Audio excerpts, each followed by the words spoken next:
And welcome everyone. I'll call this meeting of the Shelburne Select Board to order for this November 3rd, 2025. We have a nice light schedule tonight, so let's get to it. The first item on our agenda is acceptance of the minutes from our October 20th meeting. Um, I have received them and read them, and I didn't have any changes that I saw needed to be made. Rod, Andrew, any changes or comments on them? I see no need for any changes. I'll move to accept.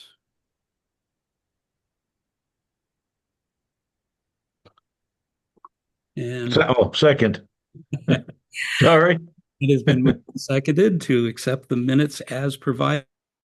Any further discussion? Hearing none, put the matter to a vote. Rod, Aye. Andrew, Aye. and I am I. Motion passes 3-0-0. Department liaison reports. Anything from you this evening, Rod? Last Friday, I met with emergency management, and it was a sparse show, but we discussed evacuation planning and starting to get that, trying to get working on that. Other than that, that's about it. Andrew? Well, uh, Rick and I attended the tabletop exercise, and that was well attended and was an interesting um, scenario. And I thought I learned a lot. I thought it was a useful gathering, and I'm glad that it sounds like we're moving up a level in the future to even more detailed scenarios where we may actually role play kind of a more real life gathering of the various committees. I did also attend the FERCog meeting to discuss, primarily to discuss the health insurance situation with the Hampshire Group Insurance Trust, and still no real breakthrough in new information to report.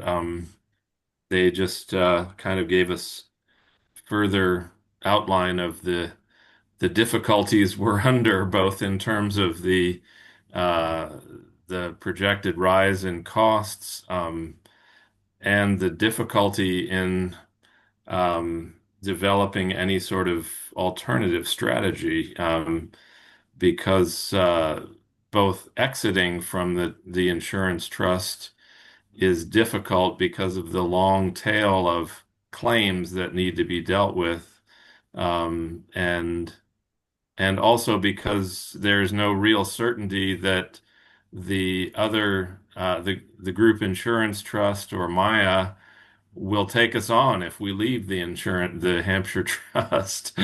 So it's a somewhat murky situation still.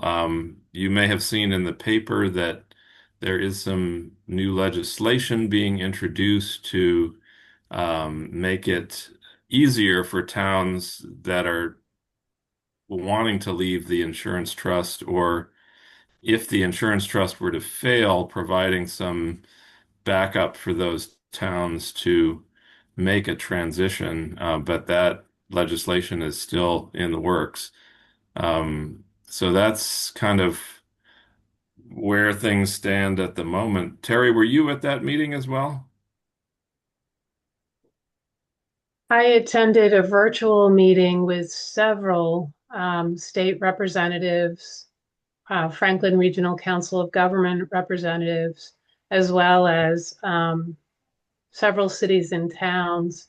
My understanding is that we have until December 1st to enroll in the GIC program if we do wish to leave Hampshire County.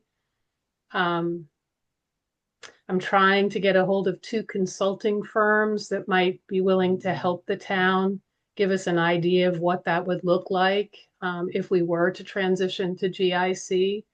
It is difficult because Hampshire County GIC is not really saying much how solvent they will be, whether or not they'll need more money before the fiscal year is out.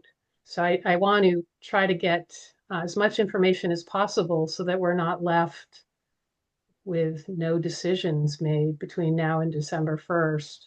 There's another meeting coming up on November 18th that I'll be attending with state reps, small town administrators to delve into it a little bit more. But I'm trying to be proactive so the town can decide what we want to do, whether we stay where we are or transition to GIC. I think the other interesting fact that we learned at the COG meeting was that they don't really have a way to let us know whether the fortunes of the Hampshire Group Insurance Trust will improve if a town leaves or will decline if that town leaves until they know what the claims history of that town is. So it could, in some cases, improve the fortunes of the rest of the towns if a town were to leave, but it could also, be a negative. And there's and apparently there are three towns in this trust, which is about a 70 town consortium that I think have about 40% of the employees enrolled. So those towns could have a big impact, either plus or minus, on the fortunes of most of the rest of them, which are largely like us, very small in terms of the number of enrollees. Mhm. So it's a challenging uh, thing to try to game out. Thank you both for staying on top of it. Um, the the third piece is the highway on my end. And Jeff is here. Jeff gave me a lot of very detailed notes. Do you want me to summarize those, Jeff, or do you want to weigh in since you're here in the room? No, you can do it, Andrew. Okay. If you needed me to do it, I was gonna like literally give the minimum of the big stuff that was on there because I'm Okay. Well, I'll just just not in a mood to talk much tonight. that's fine. No problem. I'll give you a quick summary. But the crew has been working through the week on fall tasks. A lot of storm drain cleaning, trying to keep up with all the leaves blowing around. Working on truck inspections, which happened last week. It looks like Warner Brothers did pave. Was it Carpenter Road? Um, and there was one burial that was grave that was dug for a burial site. And otherwise there was a kind of uh, mix of tractor repair and grading and the oh and I guess there was Jeff did intervene to help Eversource solve a problem in the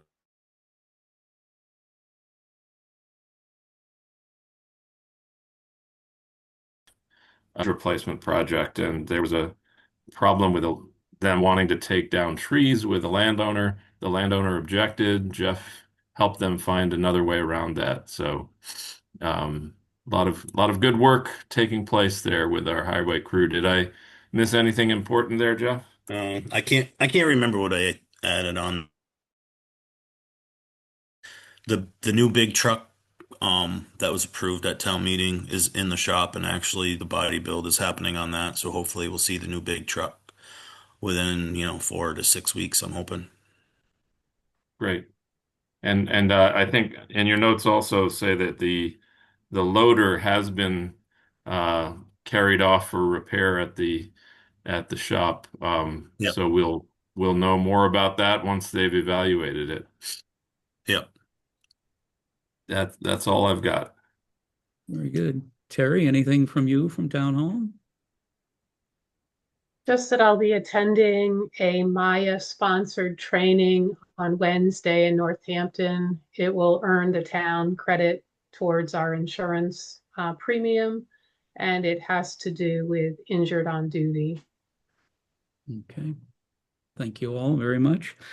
One item that we should mention tonight regarding the highway department is the collecting of bagged leaves in the village has been set for Monday, November 17th, weather permitting. Bags containing leaves only placed on the curbside by 7 a.m. on Monday, November 17th. And another item, sort of highway, is winter parking regulations. They took effect November 1st, as they always do. They'll stay in effect until March 31st. There are 4 itemized descriptive matters within that, and I believe they're available on the website. So people in the village area specifically should be taking some time to go and review those, and hopefully some of the problems we had last winter have been abated a little bit, and just want to make sure people are aware that it's already in effect. From the police, the Police Services Advisory Committee, as I mentioned last week, has begun, or 2 weeks ago, has begun the process of reviewing the renewal of the two-town intermunicipal agreement. We've got a first draft that we will meet next week and go over, take it from there. So progressing very well on that. Also, I should mention the Shelburne Police Department and the Coleraine Police Department are hosting the Stuff the Cruiser toy drive. You'll recall last year it was done on the corner of Deerfield Avenue and Bridge on the Pocket Park. It was very successful. It's happening this year at Apex Orchard, Saturday, December 6th. Sounds so far away, but it's barely a month and 2 days. It's just amazing where the year's going.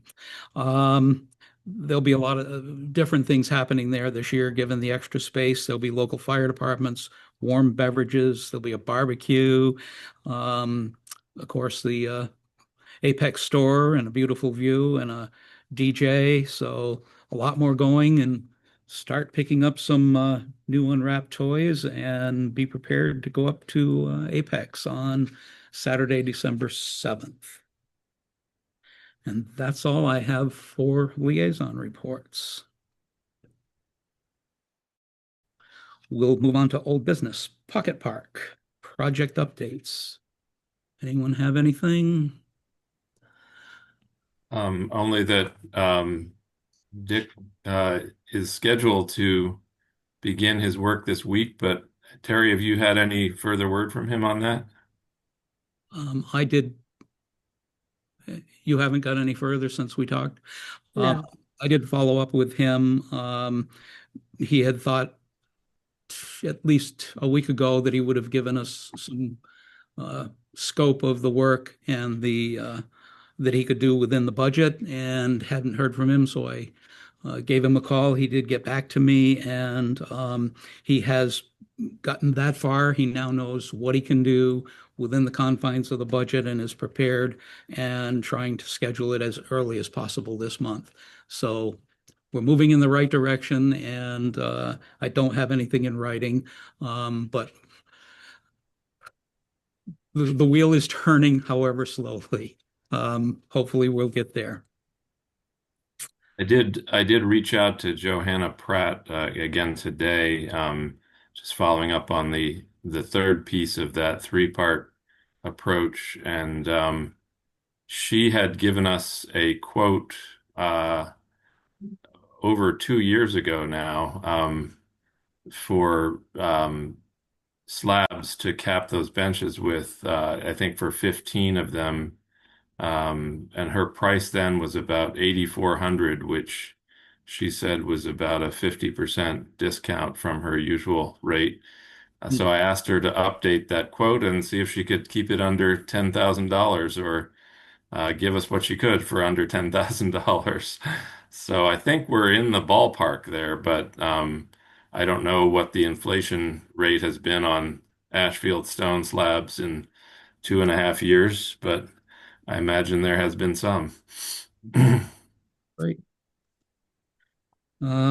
Hill Cemetery, we met at our last meeting with that committee or commission, I forget which it is, and we are waiting for them to have that follow-up meeting and give us the few more specifics that we were looking for. So I have nothing on that. So Jeff, we're up to you under new business, Mass DOT grant opportunity. I saw nothing in the packet on that, right? No. Okay, fire away. Yeah, so through Grant Central, which is where Chapter 90 and shared streets and stuff are, it's a platform that they created where it's like a one-stop type platform. But they introduced new grant opportunities. One of them is a gravel road grant, unpaved road grant actually is what it's called. And part of that grant is a grant distributing up to $250,000 for equipment. Um, Now I believe the backhoe and the loader were purchased in 2019. Um, I think the loader's fine. The backhoe has over 5,000 hours, and it's a daily use type machine. Not only for, just hauling material, but, constantly tree removals, ditching, all kinds of stuff. It's part of that capital replacement plan. Um, and the items I still have to give to the finance committee, but I figured this is a competitive grant, but I haven't seen anything saying like a match grant. So if it's 100%, my plan was to apply for it for the purchase of a new backhoe to, get that back in, get the old one out, get the new one in, and it would be no burden to the town. Well, depending on when you can find that information out in our every other week meeting schedule. The mm, the application openings is November 6th, so I'll be able to open everything up and So better sooner than later, I think. First in, doesn't hurt. I, is it possible we could entertain a motion to approve Jeff applying for that equipment grant if it is a no match um, grant proposal, and let him move forward on that for me to sign when he gets it ready? Or would you prefer to wait 2 weeks to bring it up again? I'm happy to move that we authorize Jeff to submit that grant application on the town's behalf um, for a new backhoe. Uh, Provided it's a no match and we should discuss it if it is a match, or either way? yeah, I mean, I think um, uh, either way is fine with me. I mean, I think if there were the match is certainly going to be smaller than the capital outlay that we would put forward to replace the backhoe ourselves. So I'm favorable to it in either case. If we were, because we obviously don't have to pay the match unless we get the grant. But Well, um, let's have your motion stand as yeah, presented. Do we have a second? Second. And moved and seconded. Any further discussion? Hearing none, put the matter to a vote. Andrew yes. and Rod. Yes. I am yes. Motion passes 3-0-0. Thank you, Jeff. Go Jeff, get. can I, before you go, can I just get I know you said this, I kind of missed it on the way by. How old is that backhoe now? 29. No. it was purchased in 2019 along with the cat loader. Um, Okay. the cat loader has a little over 2,000 or like 2,500 hours, and the backhoe has over 5,000 hours. Okay. And is that, if we had not had this grant opportunity, would we be looking to replace the backhoe on this schedule, or what's the general expected lifespan for those pieces of equipment? I was under the impression the town had either a 7 or 10 year replacement plan on them items. And I believe when Mark got the backhoe and the backhoe and the loader, the backhoe was up for replacement, but they were having engine issues with the old loader, and it would be cheaper to buy a new loader. So Right. something happened where We're both of we're them got about pushed. 6 years into the backhoe, which sounds like it has a 7 to 10 year lifespan. Yeah, Yeah. yeah, but Okay. I mean, every year it depreciates even more and more and more. So, Yeah. um, No, I mean, I think we're certainly would be smart to replace it now if we can get 100% grant, and right, if we don't get the grant, we just have to look at it in terms of the overall 10-year capital plan, and whether it makes sense to try to eke some more life out of it, as we're replacing other things, or if this is the next thing up on the schedule. But we can talk about that more when we get to the capital plan project. And it may be moot if we get a grant and we can replace it, and that would be fantastic. Good. We'll go for it, Jeff. If you, when it opens, I think you said the 5th, go ahead, check it out. And if you're going to proceed, prepare it and get it to town hall, and Terry will have me come up. okay. Thank you.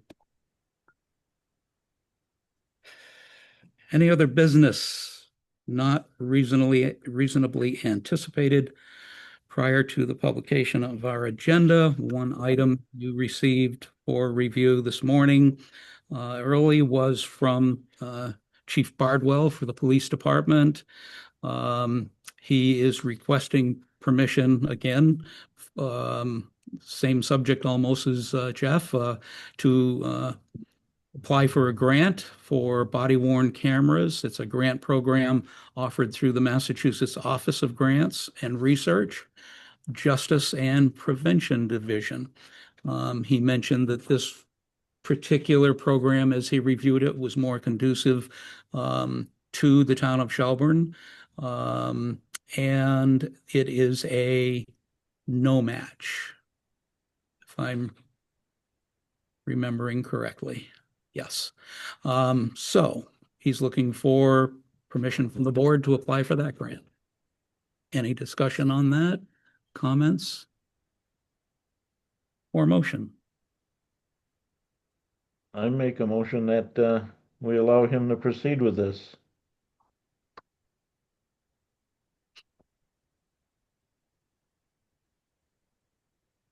Are you, Sorry, I second that.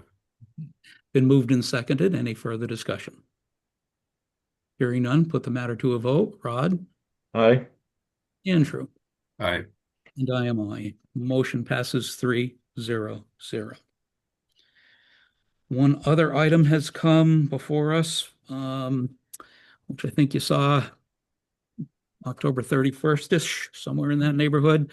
It's a request from the town's agricultural committee requesting the appointment of Lonnie York as a new member. That was voted for by the existing members.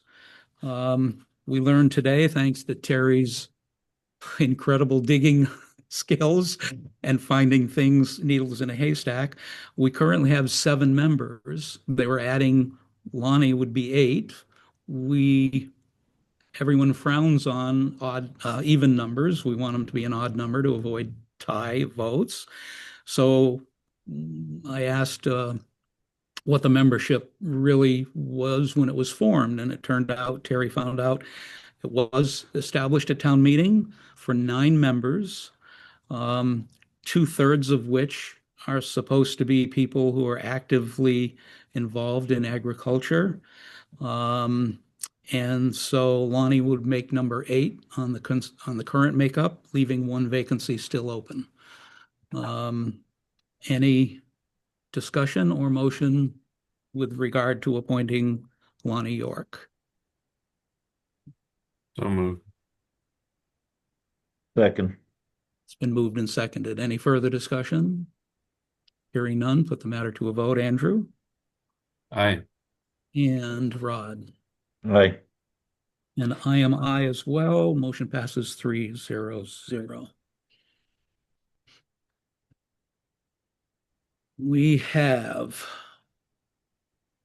We're about 5 minutes early for Garth's appointment. I see no reason, since it's not a public hearing, that we can't go ahead and deal with that. Garth, you sent with your request to meet with us this evening, the Wood Bank proposal, and listed several categories within it. But I didn't really get an ask. So for what are you asking this evening?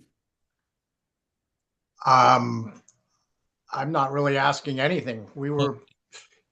I was told we needed to come before the select board in order to have a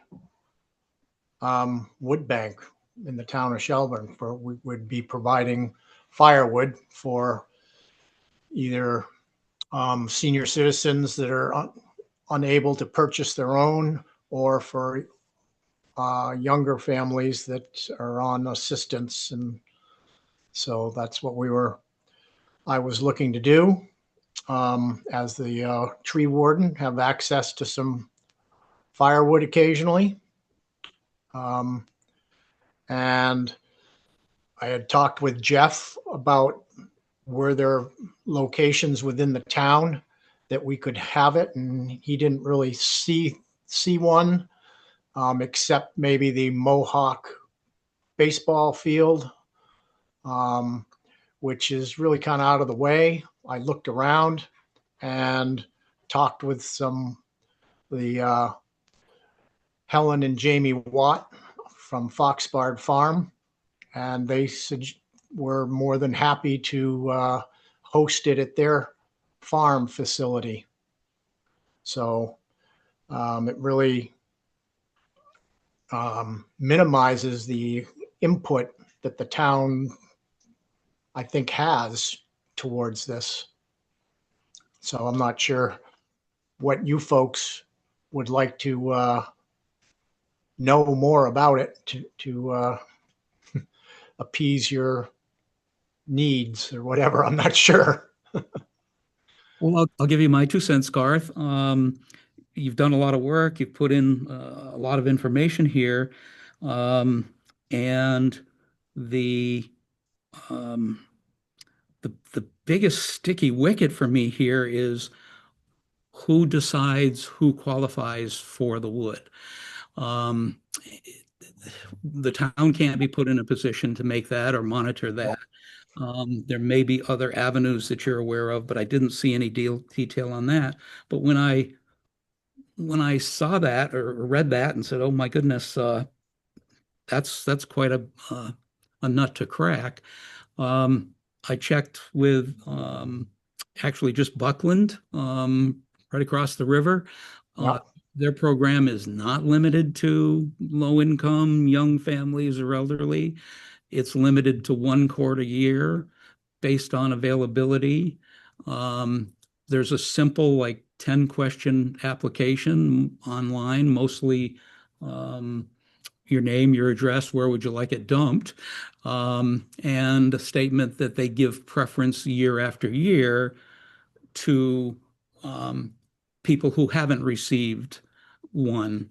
So somebody's not going to get a load 2 years in a row if there's someone else who's not going to get one, so forth, which made sense. But it just seemed so clean and simple and easy peasy and then I got back to this and looked at all of the things that you're considering in this, and I felt it was really complicated. So I also saw an article, and I can't recall for the life of me if it was in the Recorder, whether it was on one of the Shelburne Falls Facebook pages or where it was, but there was a volunteer wood bank operation in one of the surrounding towns. I thought it was Ashfield, but it could have been another surrounding town, where it was The wood was delivered to the processing area, processed, stacked, and one day a year they would say, anybody that wants it, come on this date between this hour and this hour, we'll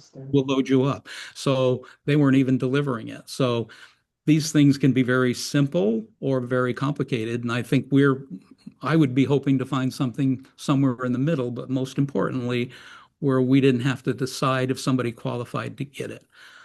That's my 2 cents. Andrew? Hi, Garth. Yeah, thank you for bringing this forward. And I have a few questions and a thought about the eligibility question. I'm not I think Rick's idea of following in Buckland's footsteps is not a bad one.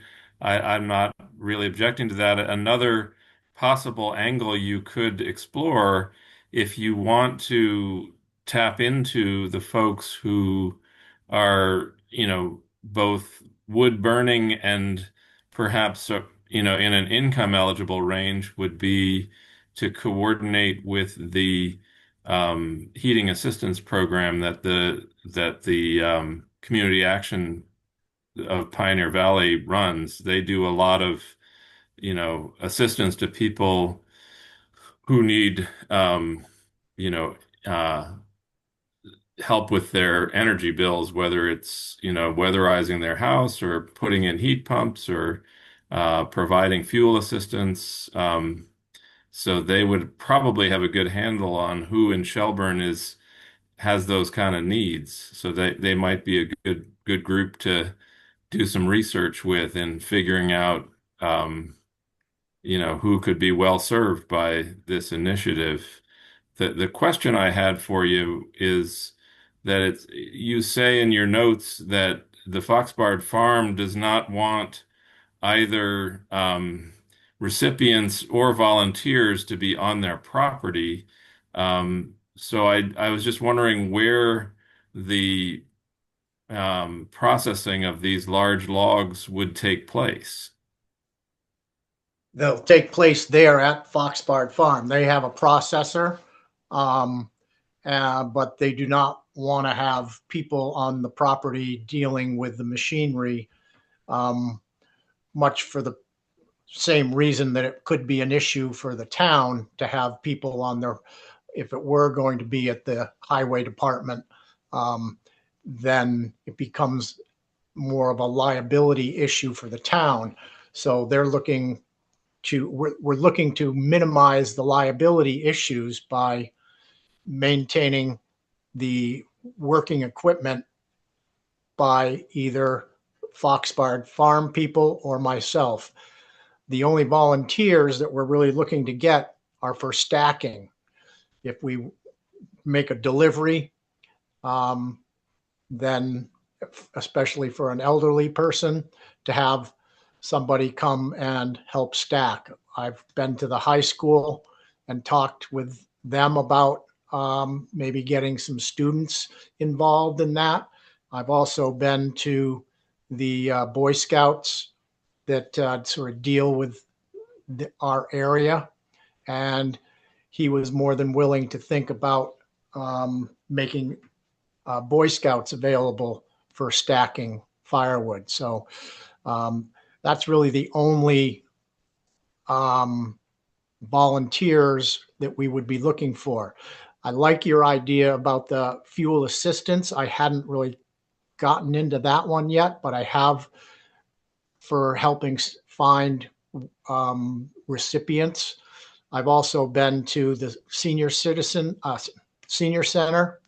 and Teddy there is looking into it for me, as well as I've also been to the food bank, and I will go back there again Wednesday and talk with them. They've talked about putting up flyers at the food bank as people come in to receive food. So in that sense, that's a way that we're looking to try to get around being nosy into people's finances and whatnot, just to sort of see if they're already in either of those programs. Yeah, the food bank, since it's staffed by community action folks, they would be able to connect you with the heating assistance program. Peter Wingate runs that program. Uh, Okay. and you could contact him about whether he could help you find the folks who would have those needs. The question I had was that in your notes about logistics, you say larger logs and rounds to be split by hand, Garth, Jamie, and volunteers. So how does that happen if only you are allowed on the Oh, property?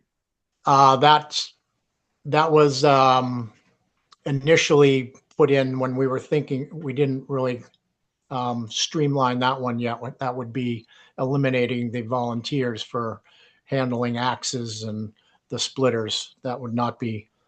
That should be X'd off. Okay. No, that was just I was just trying to Yep. Thank you reconcile the for different pointing that parts of out. your idea. I'll make a point of getting that one off there. But Okay. that, Okay, I think I understand better how you're planning to approach this then. yeah. And Okay. I mean, this year it's going to be very limited because we haven't stockpiled wood. The wood needs to be seasoned. So this year it's going to be quite limited.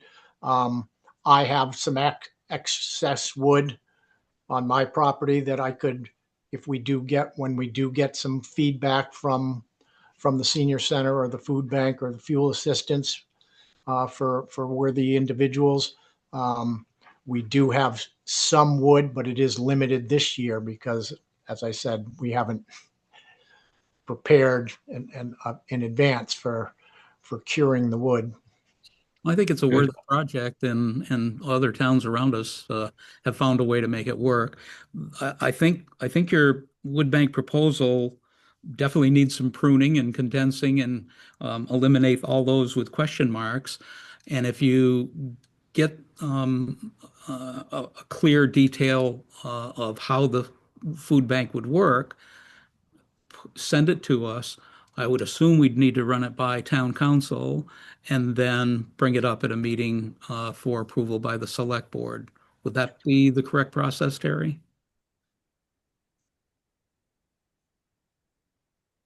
Oops, your mute came back on. You're still muted, Terry. Okay, can you There hear you are. me? I Now, spoke with the town's insurer and they said as long as volunteers are not handling any chainsaws, axes, splitters, and we have them sign a liability waiver, it wouldn't be a problem for the town to do this. so we wouldn't need to run it by Donna. I think it's a fairly widespread practice. Okay. If there's a policy that the town's going to create regarding this program, then yes, I would run it by her. But it sounds like the board's looking at a more simplified approach, if I'm not mistaken. I would hope for that, yes. Rod, any comments, thoughts?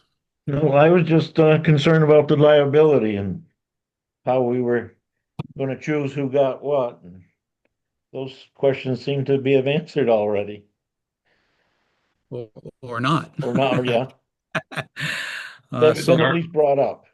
Well, we're avoiding having to deal with them by not having anybody deal other than myself and Foxbard people handling any of the machinery.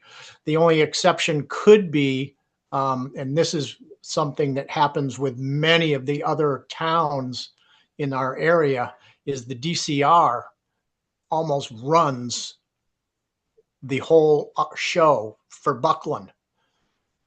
DCR comes in, does the cutting, does the delivering.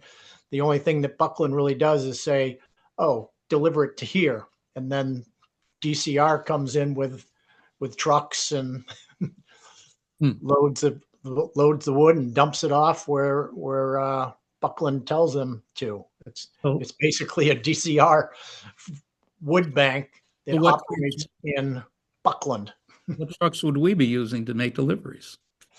Well, we might use DCR for some delivery if that works, but we also have Foxbar that has vehicles. And if it's a smaller load, like a half cord, I have a pickup that I would be using.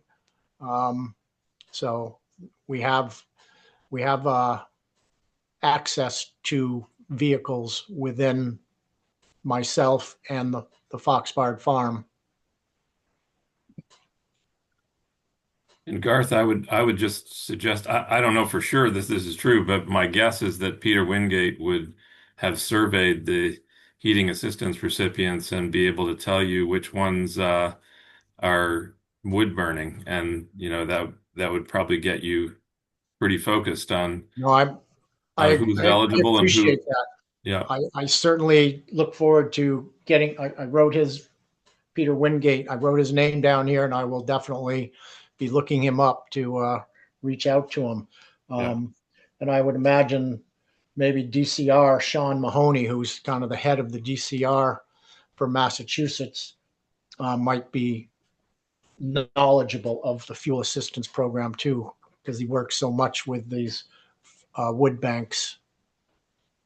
But I think if you condense this down, get rid of everything that's not going to work, and get a clear, concise proposal after you figure out that information from those sources you just mentioned, and have a more clear laid out plan of who's going to take care of what, and bring it back. okay. I'm curious a bit as to the role that the select board does play for this, where it is not really the only thing that the town is getting, or is that it's happening within the town, and people are receiving it. We're not using any of the town facilities. So I'm just curious as to the role that the select board needs to play here. So every bit of it, of your involvement as a stipend employee, would be outside of that. You would be in a volunteer position when you're doing anything to do with the wood bank. Yeah, it's not part of not part of being a tree warden. That's only just arranging for trees to be taken down that are within the town limits on roads. Well, that sure would make everything a lot easier. Terry, your thoughts on that? Do we need to act on this? Or just say, okay, there's volunteers out there doing this? If we get involved with it, every dot's got to be placed and every T's got to get crossed, and it may be better that we just have nothing to do with it. I don't know. I don't know the answer to that. I feel like at the end of the day, all liability comes back to the town. But that's the one thing that we're really trying to minimum or eliminate, is the liability that would be outside of my own injuring myself, or someone from Foxbar injuring themselves on their property. It's not, the town is So not involved in that sense. I guess I would feel better if the board were to vote to authorize you to dispose of any surplus wood resulting from roadside cutting or tree removal. Authorize you to dispose of it as you see fit, whether the tree company takes it or whether you use it for a wood bank. That would be at your discretion, if that makes sense. Yeah. I kind of like that. Rod, Andrew? Does the town get involved in disposing of trees that get taken down for town purposes? In the past, the policy has always been that if the resident where the tree abuts wants the wood, they can have it, but it has to be removed within so many days. That's really been the only involvement. And we generally hire a company to take the trees down, or does the highway department get involved in that, or how does that work? We, if it's almost every road in Shelburne, this is still new for me, but seems like every road in Shelburne has a different width. And if the tree falls within the width of that given road and it's on the town property, then we're responsible for bringing it down if it's a danger. And basically, if it's a danger, and a lot of times when I found a tree that was like right now, in a week or two, we're going to be taking down a very large black locust just past the elementary school. And I thought the town was going to be responsible for it. But when I contacted the tree company, they said, oh, there's power lines there. Eversource should probably pay for that. So Eversource is going to hopefully be footing the bill for it. That's the plan at this point anyways, is that they're going to be paying for it. And what happens with that wood, because it is a town tree essentially, it's within the width of the road, it can either go to the tree company or the town might be able to dispose of it. The town, if Jeff were here, he would say he doesn't have any places that he's just putting trees. So if we wanted it for our wood source, we could use it and get it, and probably the company would drop it off at Foxbard Farm. I've had them drop off other trees there already earlier this year, just in anticipation that this might come to pass. And if it didn't, then Foxbard Farm would have some nice wood. Well, I have no objection to you and Foxbard Farm undertaking this initiative as private citizens, and it sounds like since, I think the wood banks that I've read about generally are more like, as you suggested, things that happen on a highway, a DPW empty lot or something, and that's why they're considered, town wood banks. But if this is not happening on town land, and the only thing that the town is doing is disposing of surplus trees, then I think Terry's right that that's what we should authorize you to do is to take our surplus trees and do what you want with them. And if you decide you want to work with the heating assistance program, that's great. If you want to have it be a more informal thing the way Buckland does it, you can do it that way. But I think it sounds like it's within your discretion. Rodney, you have a problem with that? I don't. Me either. Let's have a motion that we approve Garth's ability to dispose of trees removed from town property at his discretion. So moved. Second. Been moved and seconded. Any further discussion? Terry, does that meet the muster there for what you were trying to suggest? Yes. Put the matter to a vote. Andrew? Yeah, Aye. the internet seems down. And somebody is talking, but we got a yes from Andrew. Yes. Sorry, I got distracted. Somebody was talking. And Rod? Yes. And I am yes. Motion passes 3-0-0. Thanks for bringing this before us, Garth. And we went from complicated to hoping it would get easier, and it got real easy. So thanks We like that. We like easy. thanks for bringing it to us. All right. And thank Thank you. you. And Andrew, thank you for the fuel assistance thought. That's great. I'll Sure. get it on that one tomorrow. Yeah. Thank you all. Thank you. And thank you, Helen, for being a host of this process. Okay, Jeff Bettner is on. I'm going back to any other business not on our agenda. Jeff, I understand you have something that is time sensitive that you would like to bring Yes, forward. yes, correct. Sorry, my internet connection totally went down, so I ended up phoning in. So, Oh, okay. but we'll see how this works. All right, just Um, for Jeff, just for folks that watch this later and don't know, Jeff, I assume you're contacting us as chairman of the Energy Committee. Correct. Okay. Correct. Thank you. Perfect. Yep. So we just have a request. We would like, as the Energy Committee, would like to apply for. We're actually working towards a application for climate leader position in green communities, which would allow us to do bigger grants down the road. But to begin with, we need just a technical support grant that they're offering, which doesn't cost the town anything.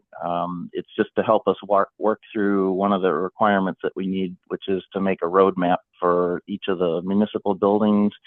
And it's basically like trying to figure out when different heating systems might go down and things like that, so that you can kind of plan for the next 30 years or so. And so we can get actually technical support to create that. We just have to apply for an application to get that grant. And in order to do that, we just need support from the select board, just like a letter of support, and I can help draft that or whatever and pass it to Terry if you guys would be willing to let us move forward on that. That's a non-match grant too, right? Correct. Yeah, there's no match. It's just really giving us support from the DOER to help us create a roadmap for the different buildings that we have. Well, towns the size of Shelburne are running on thin ice budget-wise, and grants is how we get things done, it seems. Exactly. Oh, Well, the nice thing is if we can go through this whole process, it would make us eligible for up to $1 million in grants for green communities, because it's the next level of green communities. But it will require a number of little hops and steps and jumps. And Deerfield just tried it and didn't pass there, so we'll see what happens. But great. yeah. So. Questions from Andrew or Rod, or a motion? I'll make a motion that the select board draft a letter of support for the DOER technical support grant to the Energy Committee. I second. And moved and seconded. Any further discussion? Hearing none, put the matter to a vote. Andrew? Aye. And Rod? Aye. And I am aye. Motion passes 3-0. And Jeff, once again, thanks for the good work you do to get stuff done without it costing the town any money. That's the idea. Anyway, thank you so much for your support all along for all these things. So we really much appreciate it. Great. Thank you so much. Okay, thanks. Bye. Any other business that I'm not aware of under this item? Hearing none, we'll move on to correspondence. Suzette Aggie Nichols was with us. Suzette, there you go, you're unmuted. You brought to us a communication for consideration of porta potties. I know you were informed that we had them during COVID. They did not work well because of vandalism and so on. They are reasonably expensive, especially in the winter months, which we did keep it because they have to make the water treated so it won't freeze and so on. But is there anything else you'd like to add to this communication briefly? Yes, thank you. I also am having internet issues. I find it's better if I keep my video off, but Sure. You guys are cutting in and out, so I apologize for this. No problem. Yes, thank you for the opening and the opportunity to come before you folks. So I listened to I just have a little bit of background information or what caused me to come before you tonight. was, so I listened to the last select board meeting, and that was on October 20th. I listened to it, and they are always very informative. And one of the people that were on there for a different reason had brought up the conversation on bathrooms, public bathrooms, and finding human feces outside behind a building. I walk around town often, and I have suspected in various areas that I have also seen human feces in various areas, which made me think about, do we need to do more than what we're doing today? And is a simple solution a porta potty? I don't know. That's what came to mind. When I'm walking around town, usually I'll be fielded a couple different questions by out-of-towners. They're asking where are the bathrooms, where are the potholes, where are the bridge of flowers, but bathrooms is always, number one. So that's what caused me to send an email to the select board and Terry. And as you mentioned, Rick, she did let me know that there was vandalism, unfortunately, during COVID.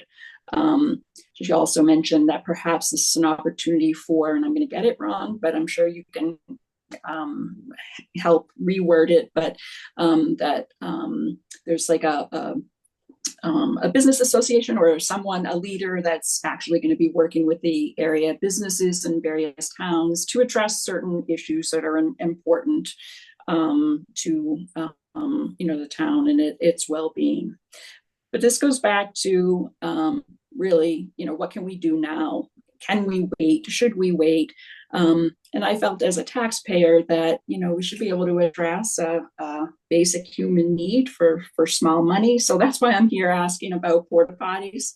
I asked, what is the actual cost for one, and who has approval to actually,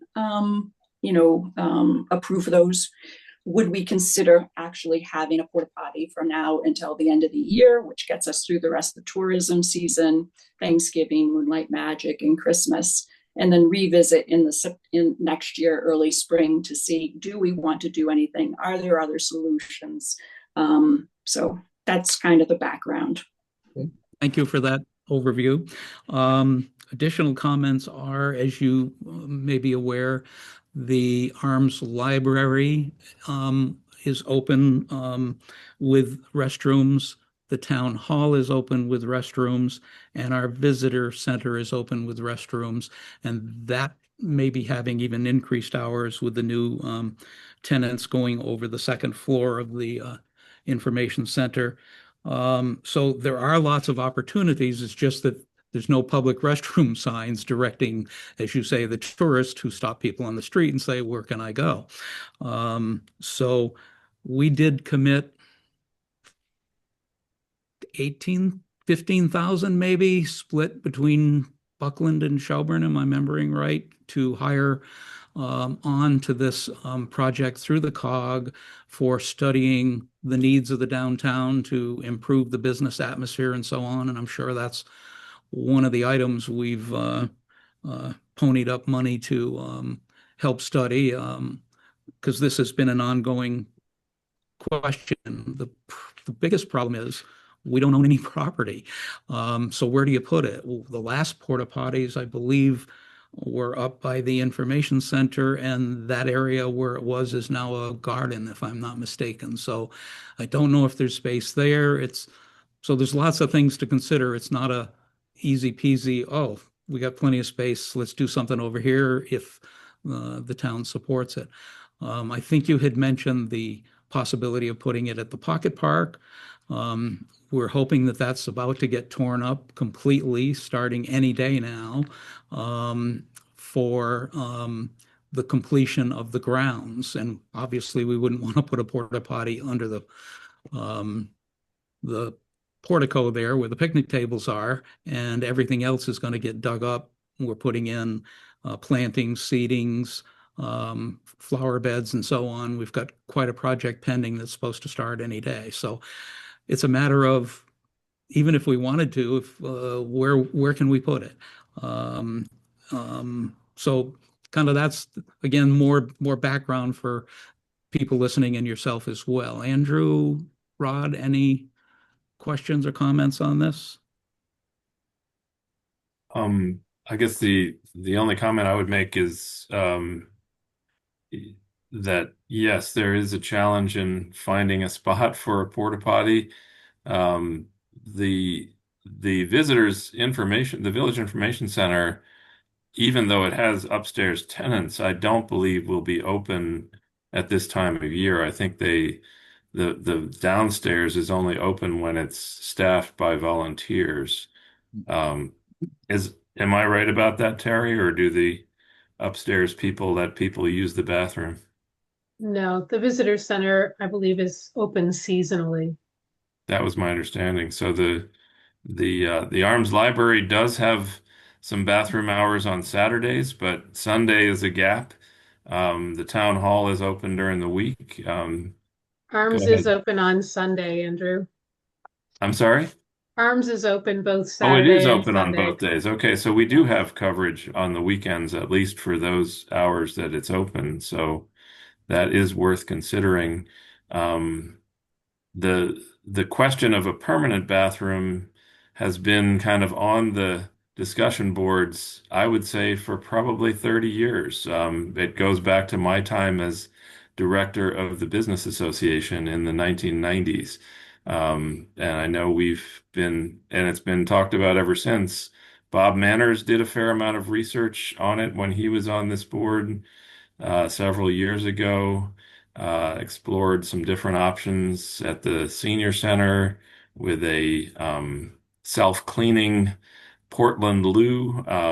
But finding a location for a permanent bathroom has been our sticking point. And I would say the a possible option if we do decide to go for another porta potty might be on the grounds of the library, which does have some flat space in the back there outside of the building.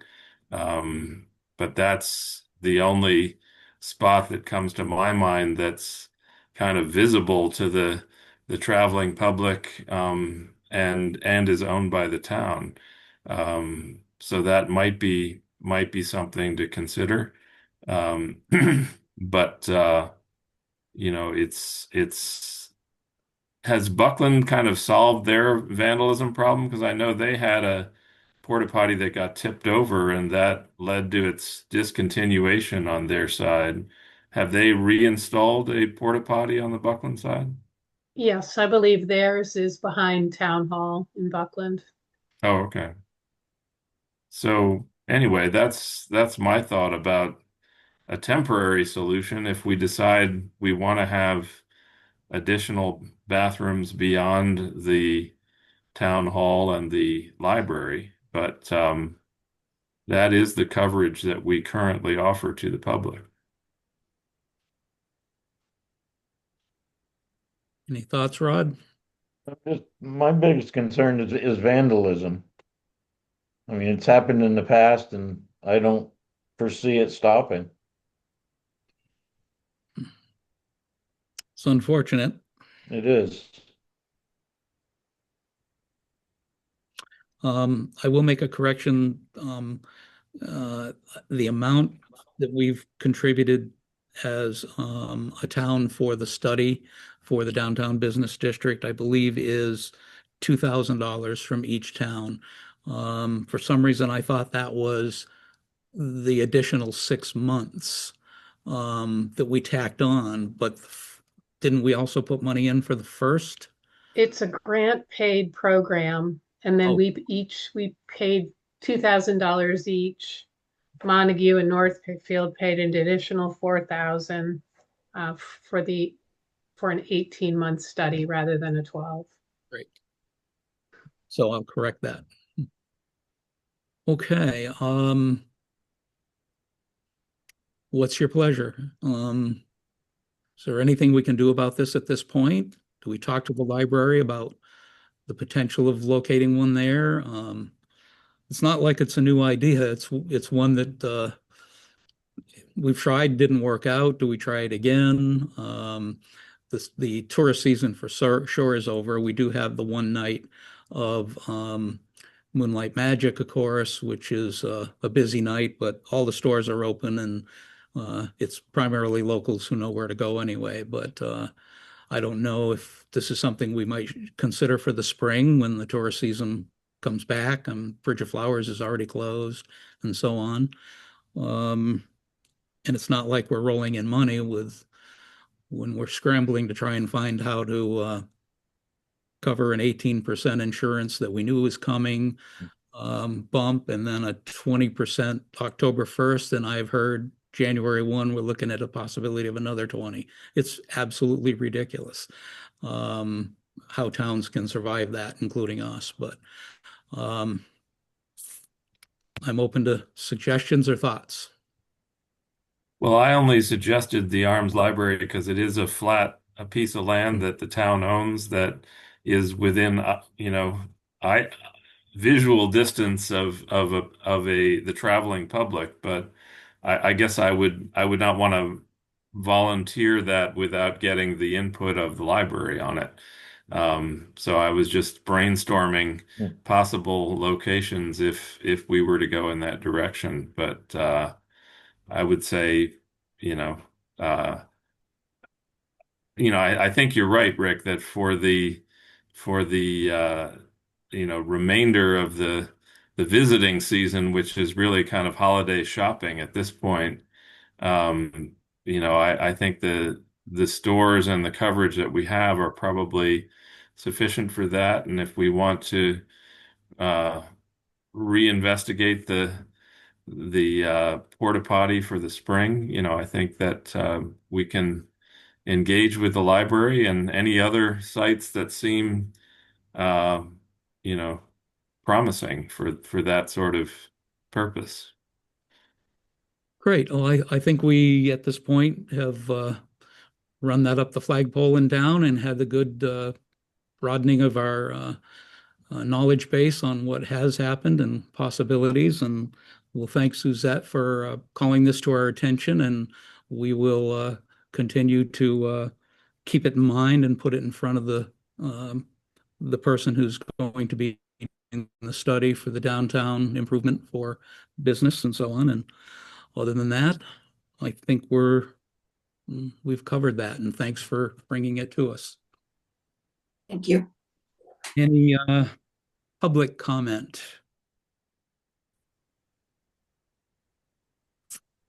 Hearing none, we'll have a motion to adjourn. I make a motion, we adjourn. I'll second. Moved and seconded. No further discussion. We'll put the matter to a vote. Rod? Aye. Andrew? Aye. I am aye. Motion passes 3-0-0. Thank you all so much. Have a good evening.